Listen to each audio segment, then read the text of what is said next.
കോഴിക്കോട് മുക്കത്ത് ടിപ്പർ ലോറികൾ തടഞ്ഞ നാട്ടുകാർ. സ്കൂൾ സമയത്ത് നിയന്ത്രണം മറികടന്ന് ഓടിയ ടിപ്പറുകളാണ് നാട്ടുകാർ തടഞ്ഞത്. അഞ്ജന സുകുമാരൻ കോഴിക്കോട്ട് നിന്ന് വിവരങ്ങളുമായി ചേരുകയാണ്. അഞ്ജന, അതെങ്ങനെയാണ് ടിപ്പറുകൾ അങ്ങനെ ഓടുക എന്നുള്ളതാണ്. കാരണം ഇന്നലെയാണ് അങ്ങനെ ഒരു നിർദ്ദേശം വന്നത്. സ്കൂൾ തുറക്കുന്നൊക്കെ സാഹചര്യം കണക്കിലെടുത്തുകൊണ്ടാണ് അങ്ങനെ നിർദ്ദേശം മുന്നോട്ട് വെച്ചത്. പിന്നീട് സ്വാഭാവികമായിട്ടും നാട്ടുകാർ തടഞ്ഞില്ലെങ്കിലേ ഉള്ളൂ എന്നുള്ളതാണ് ചോദിക്കുന്നത്. കാരണം കുട്ടികളുടെ കാര്യത്തിൽ ആശങ്ക ഉള്ളതുകൊണ്ടാണല്ലോ ഈ ഒരു സമയത്ത് നിയന്ത്രണം ഏർപ്പെടുത്തിയത്.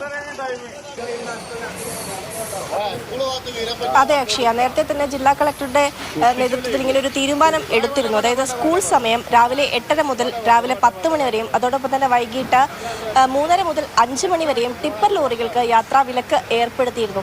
ഈ സമയം അത് ലംഘിച്ചുകൊണ്ടാണ് ഇത്തരത്തിൽ നഗരത്തിലൂടെ, അത് സ്കൂളിന് സമീപത്തുകൂടെ തന്നെയാണ് ഇത്തരത്തിൽ ലോറികൾ ചീറിപ്പാഞ്ഞു പോകുന്ന ഒരു അവസ്ഥ ഉണ്ടായിരിക്കുന്നത്. ഇന്ന് രാവിലെയാണ് ഈ സംഭവം ഉണ്ടായത്. അത് നാട്ടുകാർ തടയുകയായിരുന്നു. മുക്കം കാരശ്ശേരിയിലാണ് ഇത്തരത്തിൽ നിയന്ത്രണം തെറ്റിച്ചുകൊണ്ട്, അതായത് നിയമം ലംഘിച്ചുകൊണ്ട് ഇത്തരത്തിൽ ലോറികൾ ചീറിപ്പാഞ്ഞു പോകുന്ന ഒരു സ്ഥിതി ഉണ്ടായിരിക്കുന്നത്. സ്കൂൾ വിദ്യാർത്ഥികളുടെ ജീവന് പോലും ഭീഷണിയാകുന്ന തരത്തിലുള്ള അത്രയും വേഗതയിലായിരുന്നു ഈ ലോറികൾ എന്നുള്ളതാണ് നാട്ടുകാർ പറയുന്നത്.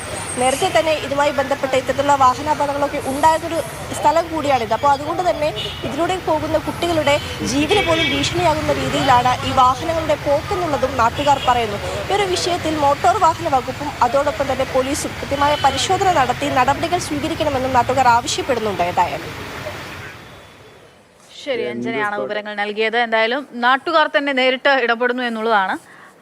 ടിപ്പർ ലോറികൾ കടന്നു പോകരുത് ഈ സമയങ്ങളിൽ എന്നുള്ള കാര്യം നേരത്തെ തന്നെ അത് അറിയിച്ചിരുന്നതാണ്. നിയന്ത്രണമുണ്ട് എന്നുള്ള കാര്യം.